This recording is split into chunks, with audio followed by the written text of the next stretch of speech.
ये कहानी है एक सन्यासी की। एक राज्य के राजा ने अचानक राजपाट छोड़ के हमेशा के लिए सन्यासी बन के एक जंगल में चले गए। और ये बात जब लोगों को पता चली तो उस राज्य में एक अजीब तरह का माहौल हो गया था। सभी लोग सोच रहे थे कि राजा तो चले गए, अब इस राज्य को कौन संभालेगा, आखिरकार यहाँ का राजा कौन बनेगा। उसके बाद सभी ने मिलकर डिसाइड किया कि राजा के छोटे भाई को ही राजा बनाया जाएगा। फिर एक शुभ मुहूर्त देख के राजा के छोटे भाई का राजाभिषेक हुआ और उन्हें राजा बना दिया गया। उसके बाद धीरे धीरे सब कुछ ठीक हो गया था, सब कुछ नॉर्मल चलने लगा था। और इस घटना को करीबन 10-12 वर्ष बीत चुका था। और एक दिन वही सन्यासी राजा भ्रमण करते करते उसी गांव में पहुंचे। जब वो सन्यासी राजा उस गांव में पहुंचे तो शाम ढल चुकी थी। तो वो सन्यासी राजा की दुकान के सामने बैठे बैठे आराम करने लगे। ठंडी का सीजन था। जैसे जैसे रात ढल रही थी ठंड भी बढ़ रही थी। तो उस सन्यासी राजा ने दुकान के सामने पड़ी लकड़ियों को जलाने लगा और अपना हाथ पांव सेकने लगा। अगली सुबह जब वो दुकानदार आया तो उसने देखा कि इस सन्यासी ने तो मेरी सारी लकड़ियां जला दी। और इस वजह से उस दुकानदार को बहुत ही गुस्सा आया और उसने गुस्से से एक जलती हुई लकड़ी उठाई और उस सन्यासी राजा के सर पे वार कर दिया। चोट लगने की वजह से उस सन्यासी राजा के माथे से झरझर खून बह रहा था। धीरे धीरे लोग इकट्ठा होने लगे तो उनमें से कुछ लोगों ने उस सन्यासी राजा को पहचान लिया और कहने लगे कि ये तो हमारे राजा है। और ये बात जब राजा के छोटे भाई को पता चली तो वो दौड़े दौड़े वहां पे आए। फिर सन्यासी राजा के छोटे भाई ने सन्यासी राजा से पूछा कि महाराज जी आपको क्या हो गया, आपके सर से तो खून बह रहा है, किसने आपको मारा है। तभी सन्यासी राजा ने कहा कि इस दुकानदार ने मुझे मारा है। ये बात सुनते सन्यासी राजा के छोटे भाई को बहुत ही गुस्सा आया और उसने गुस्सा करते हुए दुकानदार से बोला कि तुम्हें पता है ये कौन है, ये हमारे राज्य के राजा है, तुम्हारी हिम्मत कैसे हुई इन्हें मारने की, इस बात की तुम्हें सजा मिलेगी।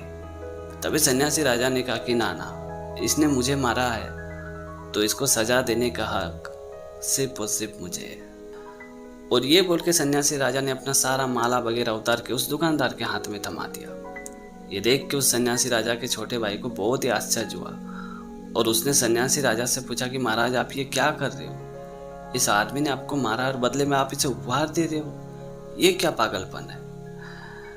तभी सन्यासी राजा ने मुस्कुराते हुए कहा कि इसकी मार की वजह से मेरे अंदर जो अभिमान था, घमंड था, वो हमेशा के लिए खत्म हो गया है। 12 वर्ष तपस्या करने के बाद, सन्यासी बने रहने के बावजूद भी मेरे मन में सन्यासी वाला कोई एहसास नहीं था, बल्कि मेरे अंदर एक राजा का ही भाव था। इसीलिए तो मैंने इसके बिना इजाजत के इसकी सारी लकड़ियां जला दी।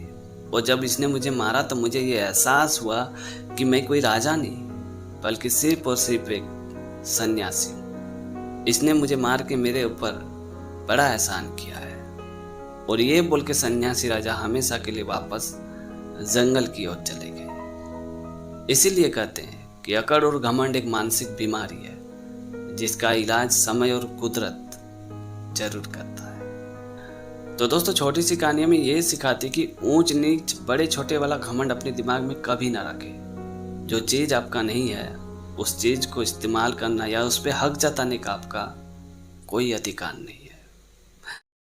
इंसान हो या पशु पक्षी, उसकी सबसे बड़ी कमजोरी होती है किसी के ऊपर निर्भर हो जाना, डिपेंड रहना। शुरुआती दौर में हर किसी को ये बहुत ही अच्छी लगती है, फिर बाद में वही हमें दिमाग की तरह धीरे धीरे खोखला कर देती है और हम पूरी तरह से कमजोर और बेबस हो जाते हैं। आइए इसे कहानी के तौर पे समझते हैं। रेलवे के कॉलोनी में एक गार्ड साहब रहते थे।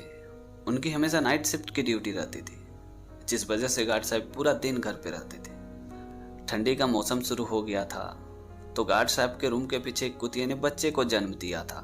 तो गार्ड साहब ने सोचा ठंडी बहुत है तो क्यों ना इन कुत्तों के बच्चों के लिए घर बना दिया जाए। फिर उन्होंने एक छोटा सा घर बनाया और सारे कुत्ते के बच्चे को उस घर में शिफ्ट कर दिया।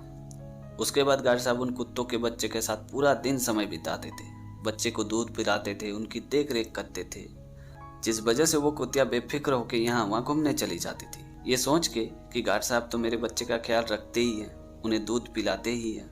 वो कुतिया गार्ड साहब के ऊपर पूरी तरह से निर्भर हो चुकी थी और वो पूरा दिन यहाँ वहाँ भटकते रहती थी। कभी कभी तो वो कॉलोनी में आती भी नहीं थी। और एक दिन अचानक गार्ड साहब का ट्रांसफर किसी दूसरी जगह पे हो गया।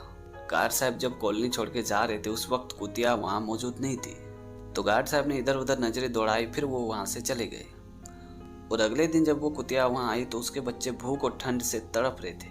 कुतिया ने जब अपने बच्चों को दूध पिलाना चाहा तो उसके थन से दूध पूरी तरह से सूख चुका था, क्योंकि वो रेगुलर अपने बच्चों को दूध नहीं पिलाती थी और उसके बच्चे इतने छोटे थे कि वो कुछ खा भी नहीं पा रहे थे, जिस वजह से सारे बच्चे कुतिया के आंखों के सामने ही तड़प तड़प के मर गए। उस वक्त कुतिया मन ही मन सोच रही थी कि काश मैं गार्ड साहब के भरोसे नहीं रहते, अपने बच्चे को थोड़ा सा भी केयर करती तो मेरे सारे बच्चे आज जिंदा होते। तो कहने का अर्थ ये निकलता कि किसी पे पूरी तरह से निर्भर कभी ना रहे। तो दोस्तों, आज की कहानी आपको कैसी लगी कमेंट करके ज़रूर बताना, और अगर आपने हमारे चैनल को अभी तक सब्सक्राइब नहीं किया तो प्लीज़ यार चैनल को सब्सक्राइब कर देना, क्योंकि इस तरह का कंटेंट मैं हमेशा अपने चैनल पे लाते रहता हूँ। तो आज के लिए इतना ही, मिलते अगले वीडियो में एक नई टॉपिक के साथ, एक नई कहानी के साथ। तब तक के लिए जय हिंद, वंदे मातरम।